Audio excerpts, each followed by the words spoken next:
et messieurs, bonsoir. Merci de rejoindre pour le journal en français. Voici les titres de ce soir. Son Excellence Net Petra, ministre de l'Information, a rencontré le 22 octobre 2024 le président de TV Storm de la République de Corée. Lors d'une visite de courtoisie et d'une discussion de travail avec son Excellence Net Petra, ministre de l'Information, dans l'après-midi du 22 octobre 2024, la délégation TV Storm de la République de Corée, dirigée par M. Lee Jong-suk, a relevé son intention de coopérer avec le ministère de l'Information pour la création de pages TV au Cambodge. M. Lee Jong-suk, président de TV Storm Smart Media Solution Company for Pay TV Operator, a informé que TV Storm a de bonnes expériences en Indonésie dans la fourniture de services de pages TV et peuvent gagner beaucoup d'argent grâce à ce service. Par conséquent, TV Storm République de Corée souhaite établir son bureau au Cambodge pour fournir des services pages TV, incluant des contenus tels que des films, des programmes sportifs, avec la traduction et sous-titres en khmer et en coréen. En réponse, son Excellence le ministre Net Petra a exprimé son soutien au projet de coopération entre le ministère de l'Information et TV Storm de la République de Corée, qui souhaite établir Page TV, un système de télévision OTT au Cambodge. Pour ce travail, son Excellence le ministre a demandé à la partie coréenne de TV Storm de travailler avec les fonctionnaires spécialisés du ministère de l'Information pour vérifier la faisabilité de ce travail. La deuxième saison du concours d'innovation technologique a été clôturée sous la présidence de son Excellence Ham Van-di, ministre de l'Industrie, des Sciences, de la Technologie et de l'Innovation.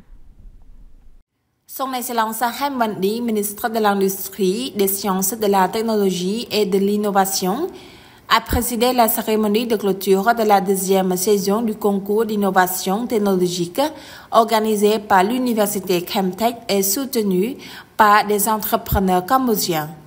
Son Excellence Ham Van-di a déclaré que la technologie innovante est très importante pour transformer le Cambodge d'un pays utilisateur de technologie à un pays producteur de technologie et que les progrès des start-up technologiques sont un nouveau catalyseur pour améliorer le niveau d'innovation nationale et jouer un rôle clé vers la réalisation de la vision du Cambodge.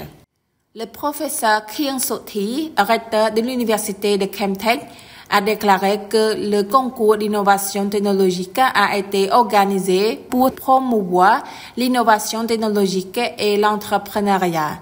Ce concours a eu lieu avec la participation de 114 groupes d'étudiants de 20 universités publiques et privées à travers le pays. Le recteur a ajouté qu'à travers ce concours, les étudiants obtiennent les connaissances, le développement des compétences, les expériences de travail en groupe, la compréhension des problèmes et la recherche de solutions, etc. Son Excellence le ministre Ham Van-di a apprécié l'Université Chemtech et les entrepreneurs cambodgiens pour avoir organisé ce concours en contribuant plus largement à la promotion de l'innovation, de la technologie et de l'entrepreneuriat au Cambodge. Les dirigeants des partis politiques et de l'Alliance des organisations de la société civile soutiennent la culture d'idées propres, vertes et durables au Cambodge.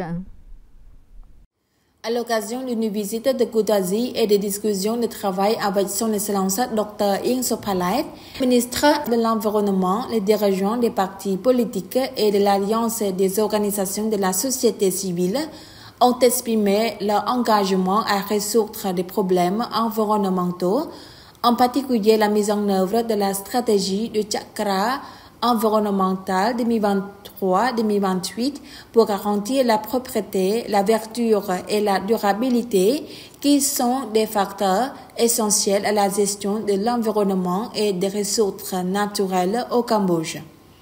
Son Excellence Ieng Sophalait a salué la bonne décision pour un avenir propre et vert pour le Cambodge et pour que notre pays se développe de manière plus durable.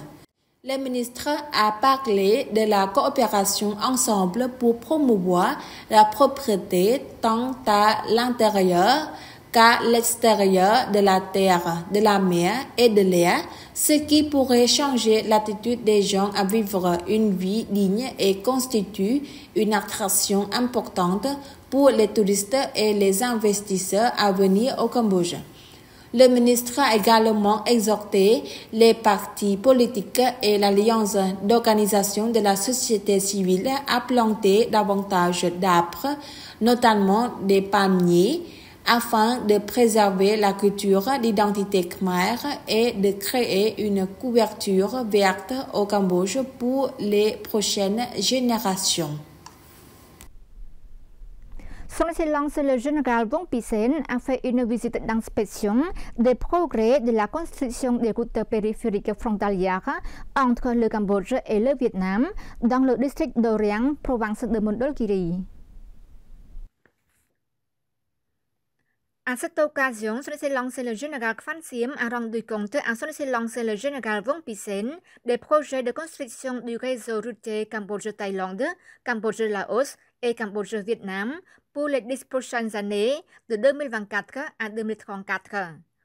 Jusqu'à présent, le projet a réalisé le résultat suivant: le déminage de tout type de mines terrestres et de munitions non explosées a réalisé sur une superficie totale de 12 992 000 m².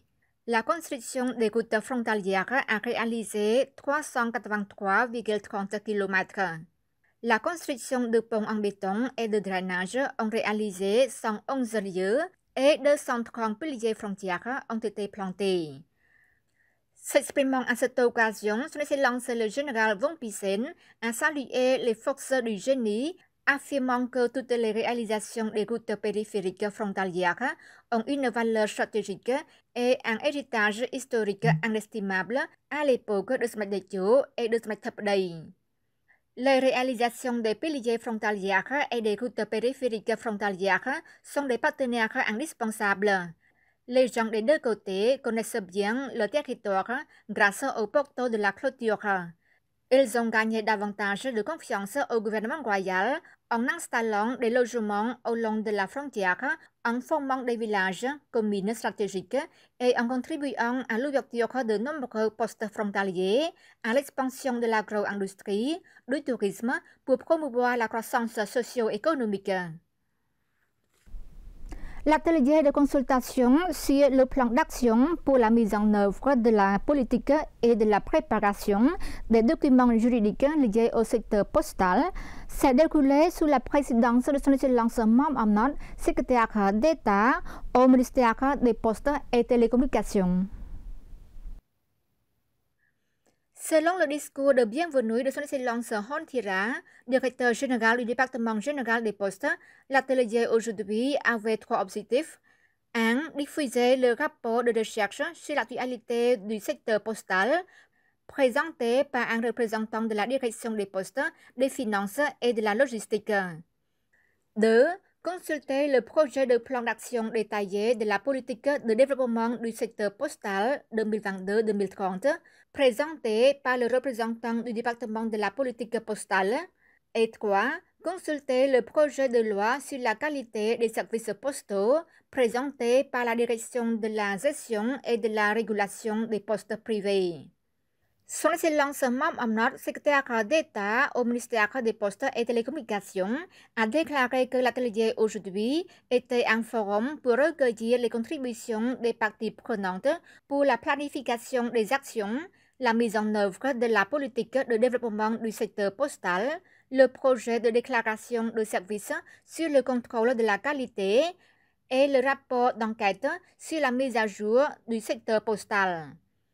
Son Excellence le secrétaire d'État a informé les progrès du groupe de travail postal sur la préparation des documents juridiques visant à renforcer la gestion et à promouvoir le développement du secteur postal. C'est la fin de notre journal. Merci pour votre fidélité. Bonne suite de programme sur TVK et à demain.